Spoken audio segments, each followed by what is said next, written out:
안녕하세요, 오건영입니다. 저는 신한은행 WM 컨설팅 센터에서 근무를 하고 있고요. 매크로 경제를 분석하는 롤, 그리고 이제 그걸 분석한 걸 바탕으로 해서 PB 팀장님들이나 아니면 WM 쪽, 자산관리 쪽 업무를 하는 직원분들에 대한 교육, 이런 쪽을 좀 전담하고 있습니다. 그리고 최근에는 이제 방송이라든지 아니면 저술이라든지 이런 활동들도 함께 진행을 좀 하고 있습니다.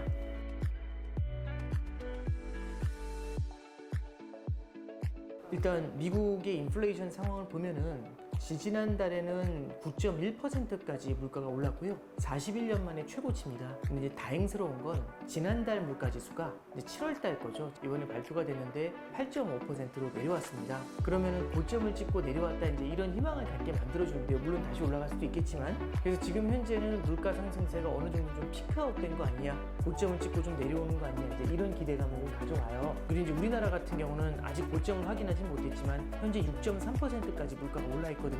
이것도 마찬가지로 외환위기 이후에 가장 높은 수준이라고 합니다. 그러니까 몇 년 만에 최고치, 이런 것들은 사실상 경제 주체들한테 굉장히 충격적으로 다가올 수밖에 없거든요. 근데 말씀드렸던 것처럼 다행스럽게도 고점을 확인하고 내려오고 있는 모습이다 라는 점을 희망을 갖게 됩니다. 한 가지 볼 게 뭐냐면, 중앙은행한테는 목표치라는 게 있어요. 목표치는 뭐냐면, 물가 상승세가 연 이 정도 될 때까지는 우리가 용인을 할 수 있어, 이건데 연 2% 정도 되는 물가 상승세가 안정적인 거거든요. 근데 말씀드렸던 것처럼 9.1까지 올라갔잖아요. 지금 8.5로 내려왔습니다. 물론 고점을 찍고 내려왔다는 거는 박수를 받을 만한 일이지만, 그래도 아직 목표치인 2%까지는 먼 과정이죠. 그래서 8.5가 다시 2%까지 내려오려면 지난한 길을 걸어야 될 수가 있습니다. 그래서 일단 피크아웃에 대한 기대감은 커진 거는 맞는 것 같지만, 이후에 중앙은행이 목표치로 하는 2%로 내려올 때까지는 시간이 상당 수준 소요가 될 것 같다.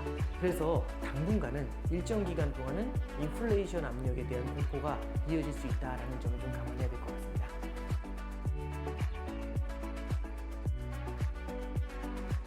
네, 이게 매크로 경제의 변동 상황 자체가 예측하기가 참 어렵게 바뀌어나가고 있어요. 그러니까 물가 상승세도 계속해서 고개를 들 것이다, 높아질 것이다 라고 했는데 피크 아웃을 나타내는 그런 시그널들도 나타나고 있죠. 근데 이게 또 문제가 있어요. 피크 아웃 되는 걸 바라보면서 중앙은행이 조금이라도 느슨하게 움직이게 되면 또 물가가 다시 고개를 들 수가 있습니다. 이 인플레이션이라는 건 잡초와 같다는 표현을 씁니다. 주말농장 같은 데 가서 해보다 보면 이 잡초라는 게 뽑는 건 쉬워요. 뽑히는데 금방 또 다시 납니다.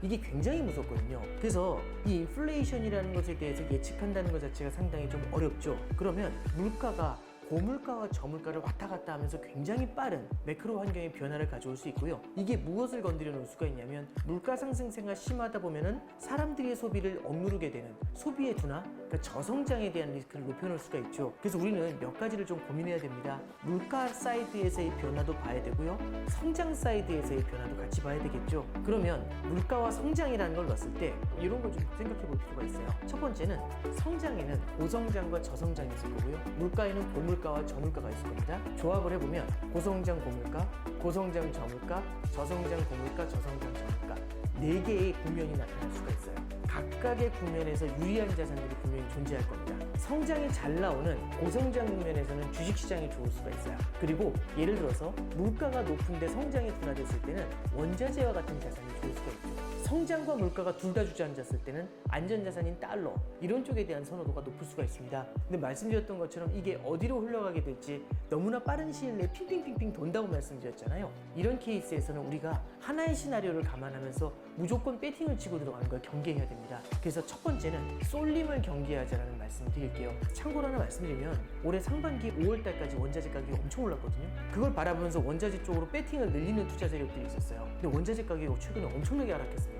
이게 뭘 얘기하는 거냐면, 이 매크로 환경의 변화가 너무 빠르다 보니까 어떤 특정 매크로 환경, 인플레이션이 고공비행할 것은 영원할 것이다, 이런 확신을 갖고 들어가는 것들은 우리가 경계할 필요가 있죠. 그럼 우리는 이런 여러 가지 시나리오에 맞춰가지고 다양한 자산군을 깔아놓고 가는 게, 이럴 때는 펼쳐놓고 가는 전략이라는 게 굉장히 좋을 것 같습니다. 펼쳐놓고 가다가 어느 하나의 국면으로 수렴하는 듯한 모습이 나타나게 됐을 때 그 국면에 해당되는 자산들을 늘려가는 전략. 예를 들어서 고성장인데 물가는 안정될 것 같다, 이러면 주식을 갖다가 늘려가는 전략이 낫겠죠. 그런 상황이 뚜렷해지면, 내지는 누구도 원하지 않는 케이스겠지만 경기 침체의 가능성이 너무 뚜렷해진다고 한다면, 그럴 때는 안전자산의 비중을 조금 더 늘려가는 전략, 이렇게 우리는 펼쳐놓고서 국면이 뚜렷해질 때 그쪽의 비중을 늘려가는 전략, 이런 쪽을 좀 우리가 고민할 필요가 있을 것 같습니다.